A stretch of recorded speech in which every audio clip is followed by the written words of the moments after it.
যিনি বর্তমানে গ্রামের দ্বিতীয় গ্রাম প্রধান হিসেবে দায়িত্ব পালন করছেন। তবে আমি জানি এখন আপনাদের কাছে একটি জ্বলজ্বন্ত প্রশ্ন দাঁড়িয়ে আছে, কেন তাকে দ্বিতীয় গ্রাম প্রধান বলা হলো। তা জানার জন্য অপেক্ষা করতে হবে। ইনশাল্লাহ গল্পে জানতে পারবেন। মেহনুর আর তার ভাই সহ তার চাচাতো ভাই বোন 15 জন।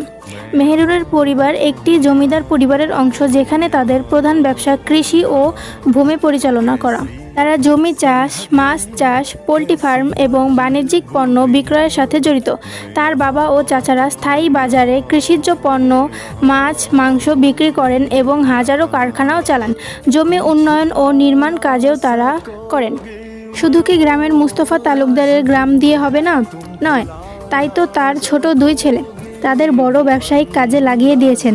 তবে এই জমিদারি পরিবারের মাঝে আবার কিছু অদৃশ্য খুনি রয়েছে, নিজেদের মধ্যে কিন্তু নিজেদের পরিবারের মধ্যে নয়। এই যে আলোচনার লোক, তার নাম এহসান তালুকদার। বয়স 28, কিন্তু বয়সের চেয়ে তার জীবনের সঙ্গীত এবং অর্জনই তাকে আলাদা করে দাঁড় করিয়েছে। এক হাতে নিজের বিশাল ব্যবসা সামলায় আর অন্য হাতে বড় তালুকদার মঞ্জিলের সমস্ত কার্যক্রম পরিচালনা করে। তার মধ্যে এখানে রাজনীতি, ব্যবসা আর ব্যক্তিগত জীবন একসাথে গেঁথে গেছে। তবে এখানেই শেষ নয়, তার জীবনে এক অদৃশ্য যুদ্ধের মতো। এহসানের বাবা মনিরুল তালুকদার একজন বিশিষ্ট ব্যক্তি, মুস্তফা তালুকদারের বড় ভাই। তিনি গ্রামের প্রধান মাতব্বর, যিনি শুধু গ্রাম প্রধানের দায়িত্বেই সীমাবদ্ধ নন, বরং তিনি গ্রামের উন্নয়ন, ন্যায় বিচার এবং সমাজের প্রতিটি সমস্যার সাথে যুক্ত। একসময় মুস্তফা আর মনিরুল 2 ভাইয়ের পরিবার ছিল এক আনন্দময় পরিবার, কিন্তু কিছু কারণে তাদের সম্পর্ক শুধুই শত্রুতা, বিদ্বেষ আর খুনাখুনির মধ্যে রূপান্তরিত হয়েছে। এক সময়ের স্নেহময় সম্পর্ক এখন এক দণ্ড মৃতদেহের মতো, যার প্রতিটি কোণই ছড়িয়ে পড়ে তাদের জীবনে। এহসান সম্পর্কে মেহনুরের চাচা এহসান, এনাম ও এমরান, 3 ভাই আর 1 বোন।